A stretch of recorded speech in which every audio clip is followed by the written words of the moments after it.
You're listening to the We Are Libertarians podcast network. Find all of our shows at wearelibertarians.com.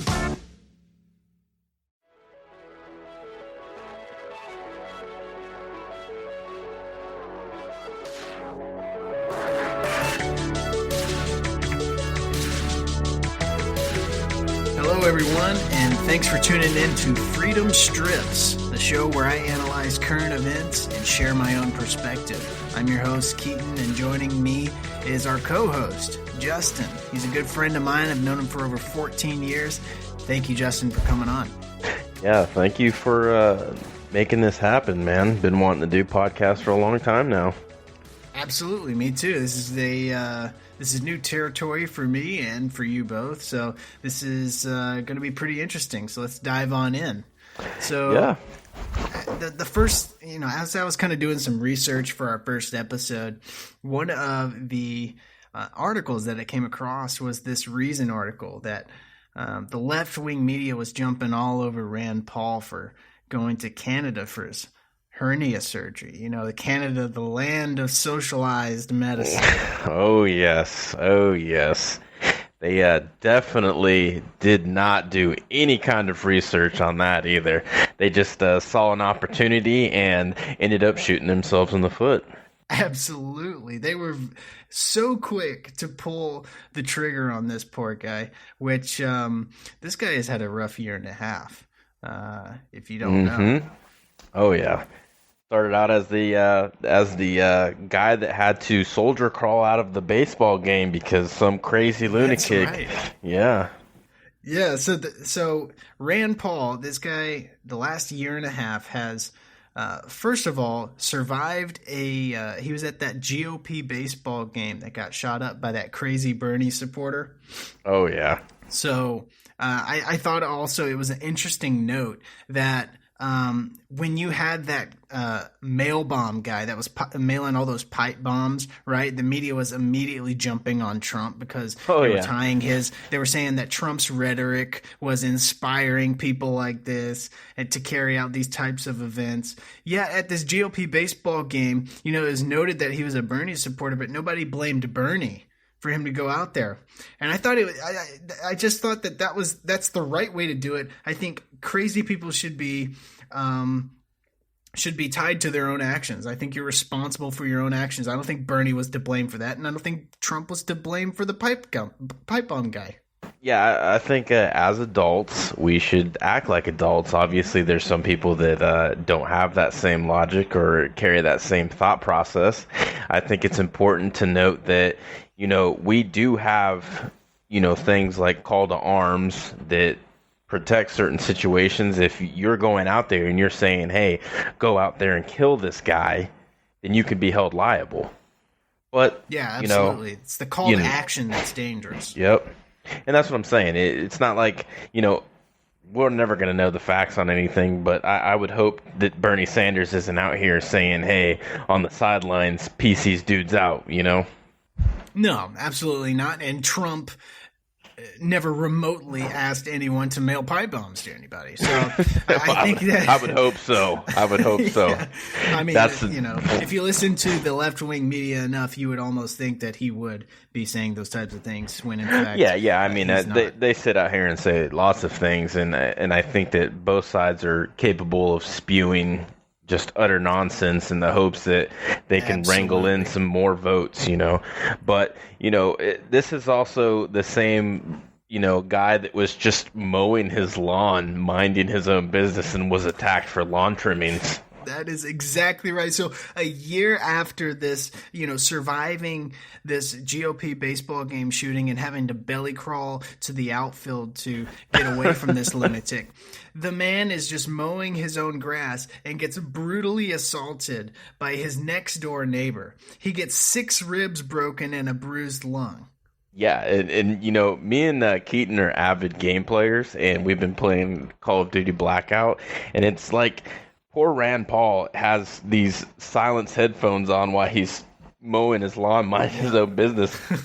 It's like the dude's using that dead silence perk and he just comes out and just pieces Rand out, you know. He doesn't know what's going on, gets brutally attacked, leaves the dude with a severe hernia, right? This is the whole reason why he's going to Canada. That is absolutely correct. So his neighbor got mad. Apparently the whole thing was just about lawn trimmings.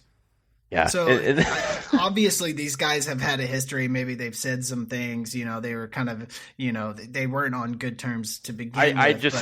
I just hope that if you had any kind of reasoning that the rationale was there to support why you attacked Rand Paul, like maybe he threw a lump of dog shit at you and it splattered on your face and just pissed you off, you know, but lawn trimmings, man. Wow. Yeah, lawn trimmings. Exactly. So that's you know, what was your reasoning, sir, to go and assault this man and tackle him on his own property? What was the reasoning for that? Oh, he was cutting his grass and he wasn't raking his leaves. Yeah. Complete clown. Absolutely ridiculous. So Rand Paul survives the shooting, survives this brutal assault on his own property. And now the left-wing media attacks him for going to Canada to get this specialized hernia surgery to repair the damage that was done by this lunatic. Yeah, they tweet out buzzwords like one of the fiercest political critics of socialized medicine. And let's just get this straight. The facts is that this private organization that he went to is grandfathered in. So it doesn't follow under the socialist umbrella of healthcare, of universal healthcare. It's a private clinic. That is absolutely right. So that is one, you might say, small detail that they may have missed. So the Democratic coalition actually tweeted out, and I quote, "Oh, the irony. Kentucky Senator Rand Paul, one of the fiercest political critics of socialized medicine, will travel to Canada later this month to get hernia surgery. Tell Congress we need hashtag Medicare for all now." Yeah, and then nice try. It reminds me of that insurance commercial with the old man with the little dollar on the fishing rod saying, yeah. "Oh, you almost got it. You almost had it. Oh, just a little bit closer." Yeah, absolutely. They failed to check the press release that was actually brought out whenever Rand Paul was said to be going to Canada, that he was going to a private institution. Yeah, and most, you know, a lot of libertarians really enjoy Rand Paul's, a lot of his stuff. And the thing is that this is one of the most libertarian things that you can do. He's legitimately going and searching for the best, top of the line that he's going to put his money to, and he puts it towards that clinic because it specializes in hernia. Well, how about that?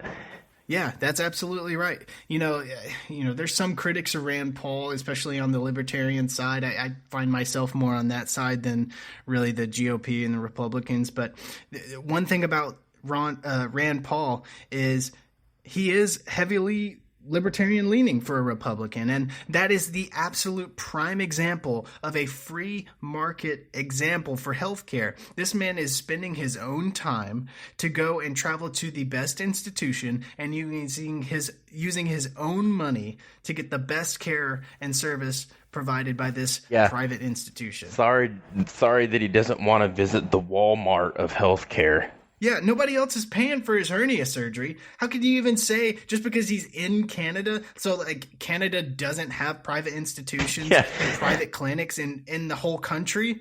Actually, that's one of the fastest growing things in Canada is private health insurance and private clinics.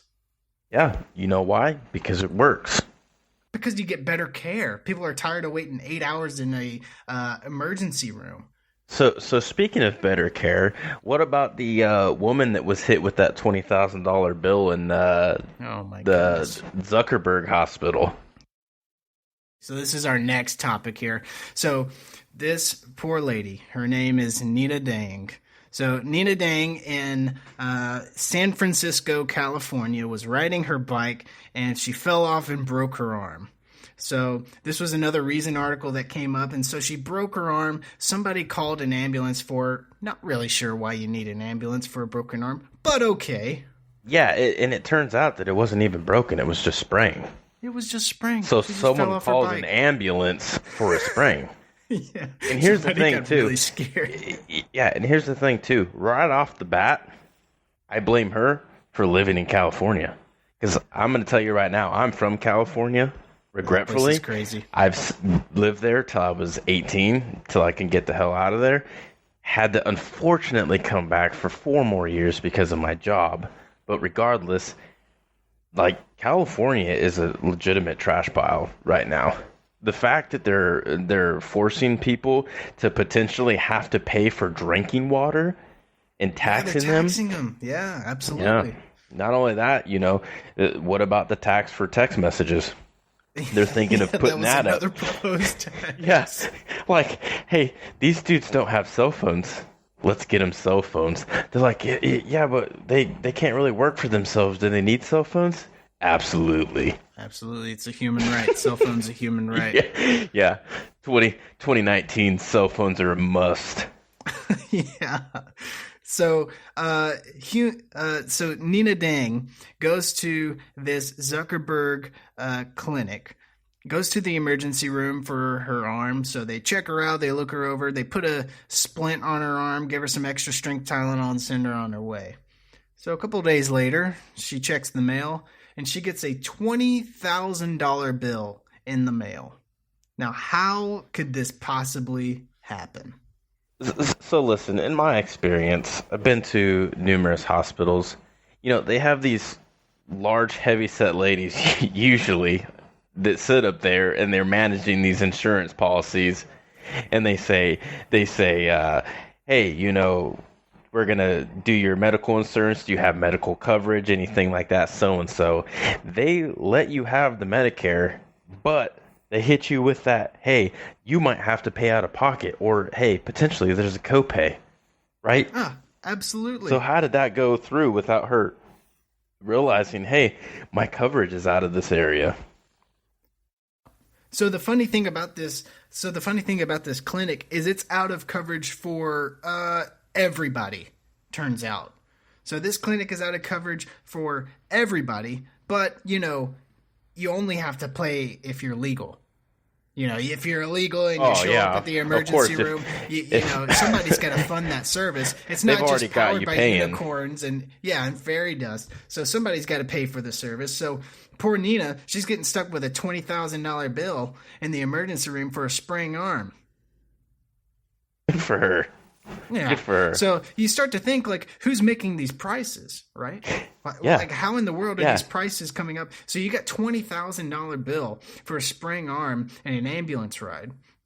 So they started digging into this, and it turns out that, you would think that the hospital would make up the cost because that's full of physicians who actually know the cost of the procedures and the different medical care that they provide. But it turns out, no. Just bureaucracy, just government bureaucracy. Yeah, and the best part is it's like that South Park episode where they have like this big wheel of numbers and they pretty much just cut a chicken's head off and let it run around until it falls over on a number and slumps out.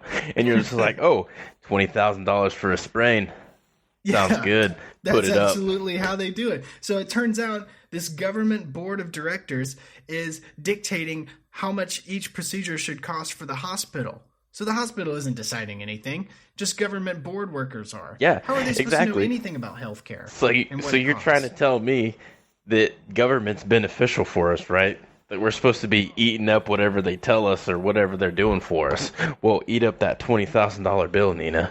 Enjoy that. Absolutely. Poor Nina is getting it stuck to her now, where she gets a sprained arm and ambulance ride, and she's having to pay a $20,000 bill.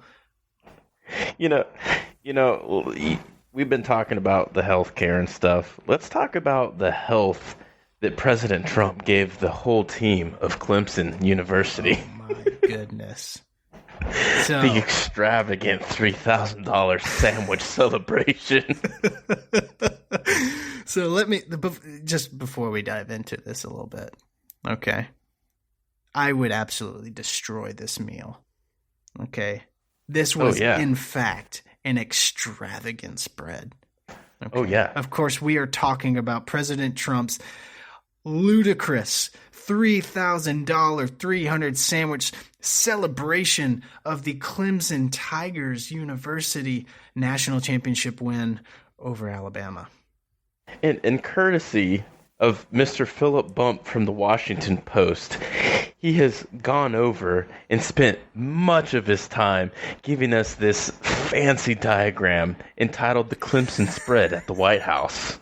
Let's hopefully Keaton's going to put that down there so we can get a look at it for anyone hearing this. I'll add it on the show notes for sure. So we are going over this Washington Post article that completely details the spread and also fact checks the meal and the discussion by Trump on how the meal was prepared. So, Justin, go ahead and explain the spread and the layout that the Washington Post lays out. You wanted fact checks, buddy. You got them. Mr. Philip Bump spared no expense in giving us that. So we look at this extravagant little layout right here, this Clemson spread. I've got some problems with this, man.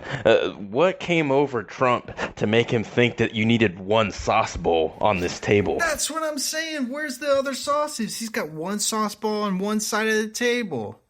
What's going on? Yeah, you got Wendy's Burgers and Burger King down here, and you got McDonald's all by itself. You think that people just like putting that smooth, bold barbecue sauce on nuggets alone? Oh my gosh. No way. These are some, let me tell you, these are some large men, okay? These are straight up some 6'7", 350-pound men. And I'll tell you what, those burgers from Burger King need sauce to eat those things. I'm telling you that. Yes, absolutely. And you're going to give those guys little bitty packets of barbecue sauce? They should have a barbecue sauce fountain. Yeah. Then you've got this ridiculous little side table with just pizza and fries on them. Wow. Where was the planning? Where was your White House advisors? Where was your White House advisors? Absolutely. This was a total administration fail by the Trump administration to have the French fries with the pizza. Come on. And I mean, look at this. You have salads placed in the middle of the table. You've got burgers and nuggets on here. Why are the salads there? Remove the salads, put the pizzas where the salad should be, right? And then what the hell are you washing these things down with? Where is the Hawaiian Punch soda fountain? Where is the soda fountain? That man should have a Pepsi waterfall. Exactly. He needs something to wet these dudes' palates. They're eating these dry-ass fries and these cold nugs. Where is the wetness? They need Nothing. Some lubrication to get that down. Get those damn salads out of there, okay? Let's take a closer look. What is Filet-O-Fish taking up 2 spots for? Who in the hell is eating Filet-O-Fish? Nobody's eating Filet-O-Fish. I'll tell you right now, this is a 4D chess move by Trump. Trump purposely knew that no one's going to eat those disgusting square fish burgers, and he put them out there because he's going to have his week meal prepped all week. He's got those. Yeah, that's some 4D chess by Trump. That's 4D. He knew that those Clemson boys aren't going to touch these fish burgers, and he's going to use them. Yeah, wash those bad boys down with some Diet Cokes. Game over. Telling you right now. So crazy. So Philip Bump from the Washington Post lays all this out. He has a drawn diagram where everything's laid out. He also has a count of all of the different items that are there, right? Man. So he's got a count and the price total of each individual item. He's got the Big Macs, the McNuggets, the Filet-O-Fish, the Quarter Pounders. They told Philip, the directors at Washington Post told Philip, they said, listen, man, we got a really important job for you. And he said, yeah, what's up? He said, we need you to call these corporations. And you need to make sure that they didn't give this POS Trump discounts. We need to know prices, and now. Philip says, I'm on it. Comes down here, makes this elaborate list. Then he hits us with the asterisk marks for the fries and the nuggets, because those are estimates. He said, I don't know if there was in fact 200 fries on that table, but I'm just going to estimate that and give the benefit. Need some hard numbers, Philip. Come on, you can't give me estimates. You're going to outline each individual burger, but you're going to estimate on the fries? What kind of journalism is that? Listen, thank God that Philip put an update He said some people have noted that the McDonald's sandwiches and nuggets would be on the 2 for $5 menu. If so, the total drops to $24.37.11. It also explains why there are so many more McDonald's products than Burger King. Holy shit, Philip. You don't think Trump knows about the 2 for $5? Listen, on, Donald Trump is a long-term businessman. You think that he really wasn't going to look for the 2 for $5 menu off McDonald's? Man lives on the 2 for $5. Smart. 4D chess. Once again, 4D chess. Exactly. You're crazy, Philip. You think you're going to take a negative spin on this? Crazy. Philip's not done yet. So he's got a Trump quote. All right. So Trump says, "We bought 1,000 burgers for the Clemson Tigers. It was beautiful. They were piled up a mile high." Okay? So Philip and the brilliant Washington Post decided, you know what? We don't think that piles up to a mile high. We better check into that. So literally on the article, they say, fact check, at 2 inches each, 1,000 burgers would not reach 1 mile high. Philip was like, listen, they're going to think that Trump actually bought a mile-high burger and put it in the White House. He's like, I'm going to tell you right now, the ceilings don't go to a mile. There's no way, man. Trump's just a liar when it comes to everything. So he's got to be lying about this mile-high burger stack. They're like, damn, Philip, that makes so much sense. Let's fact-check that and put it in bold. He said, righto. Oh my gosh. Yeah, absolutely ridiculous. Oh, here's the ending of it that is particularly very insightful. Had Trump instead invested his entire net worth, $3.1 billion per Forbes last year, on $5 sandwiches, each 2 inches high, a stack of hamburgers nearly 20,000 miles high, it would require quite a large silver serving platter. No shit, Philip. I barely get a bag of 10 on my table, and it's a mid-sized family table. Oh my gosh. What are we going to do? Yeah, how are you going to botch clearly just trying to shit on Trump, and you just make this elaborate Clemson spread diagram? Thank God, Philip. And what would we do without Philip in the Washington Post? Here's the sad part. People are going to look at this and be like, you know what, Philip? It makes sense, man. I'm so glad that you highlighted and fact-checked this, because now I know that Trump is a cheap bastard and that he does 2 for $5 menu.